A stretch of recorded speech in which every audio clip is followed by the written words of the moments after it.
This other woman, Gay Collins, wrote a very, very good book, Descartes. It was about a woman, a white woman in Peace Corps, goes to Africa, working with kids, and falls in love with an African diplomat who is married. But he comes from a tribal culture, so it's an arranged marriage. So it's interweaving the personal romance relationship with the politics and the violence and tension going on in this African country. It's really well done. We worked about a year and a half on that. And she's got less positive rejections. These are some of her rejections. And they're from, again, they're from big agents. Thanks so much for contacting me and for giving me this opportunity, Gay. It's much appreciated, and I'm sorry to be passing. This is such a subjective business. You're going to hit it all. Yeah, oh yeah. I'm sure another agent will have a better idea on how to successfully bring this to market. You know, to market, to buy a fat hen. You know, it's like... And that's what you hear all the time, to market, because editors are scared. Editors are scared to take on a book because if it bombs and the editor loses their job. So now it's not the sub-editors, it's the senior editors who are afraid of the sales department saying, that editor doesn't know what she's talking about. Okay? All the best. Thanks for thinking of me. There's Andrea Somberg from the Harvard Klingon. Big A. Thank you for sending me the additional material, Descartes. Query letter, sample chapter, send me the whole thing. I'm afraid after reviewing this project, I'm going to have to pass. Although I thought the initial premise of the story was interesting, now listen closely to the language here. I simply felt the writing to be not as strong as I had hoped. I felt distanced by the writing and wasn't drawn to the story as much as I had hoped to have been. In the end, the story lacked the depth and character development I was hoping for. I had hoped to have been. I was hoping for. What? Don't ever send to an agent who's illiterate. Okay? Yeah. Okay.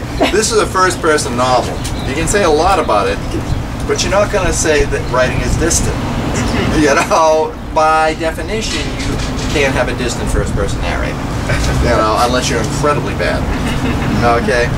And then the other one that I had real high hopes for, I still do, it was written by a guy who's now in Special Forces in Afghanistan. And his father was a member of Solidarity. When he was born, his father was in prison at home. And his mother was smuggling stuff into his father, you know, smuggling notes and information in and out. So he comes from that background, and the family broke up right away, and he had like the stepmother from hell. And it was like, she would do things like, if the toilet was clogged, she would lock him in the bathroom and tell me how to use his hand to unclog the toilet and not let him out, lock him in for the whole weekend until he did it. You know? So it was like, and the story ended up being about this kid who was a really kind, sweet kid. And he had just the most incredible abuse perpetrated on him. But unknowingly, his father didn't know what the stepmother was doing. The kids at school, he was always an outsider, ostracized. He grew up with this sort of fantasy he was going to be a hero, and he became a Special Forces medic. You know, and it's very funny, very touching. And he has had way less success, and one of the reasons is, when I work with people, yes, you have to do your manuscript. You have to get that in. But your query letter has to be just as good as your, you know, if your query letter isn't as good as your book, it doesn't matter how good your book is. And we had designed a great query letter, and then we changed it. Greetings. Oh, actually, no, I didn't. Yes. Greetings. I would like to take a moment to share with you Apollo's Rocket, a story that shakes the foundations of the family while simultaneously testing the strength of individual ability. The story is written in the first-person narrative revolving around the life of a boy named Jack. It's also a true story with certain details that have been altered for necessary reasons. Are you going to read any more of this? Yeah. That goes on single space for a full page. Oh, okay. These are his rejections. Dear author,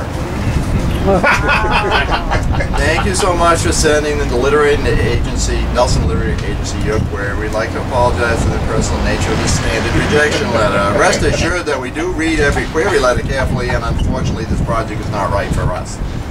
Nice sentence, that one.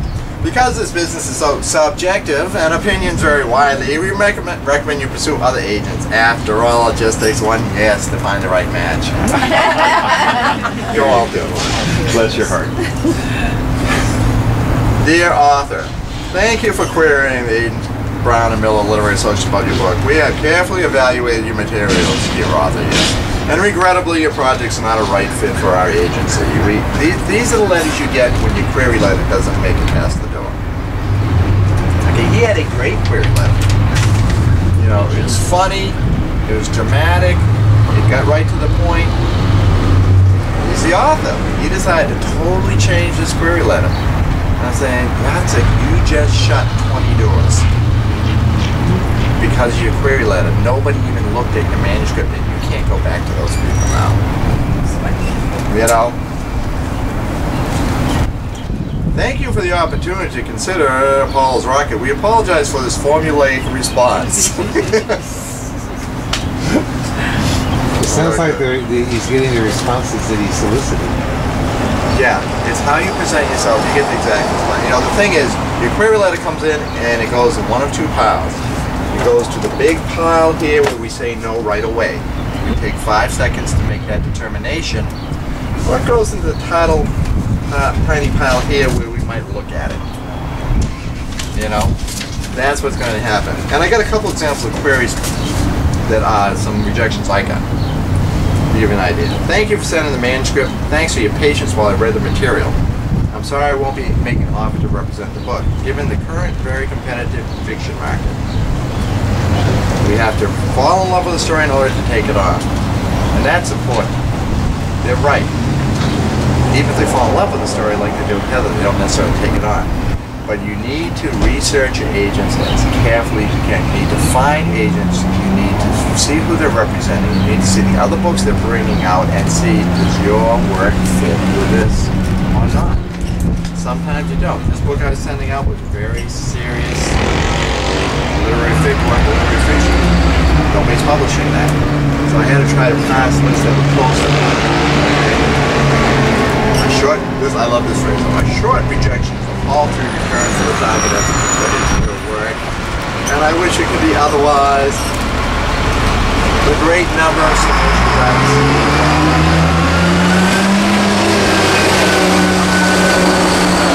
You're clearly a writer of real and broad talents. Feels like a pamphlet.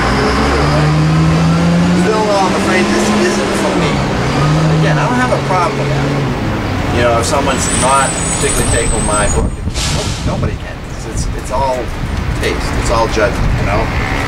Nothing wrong with it. It's just not to my taste. That's fine. I think that's legitimate. You're clearly a talented writer. Unfortunately, being very extremely careful taking on new projects.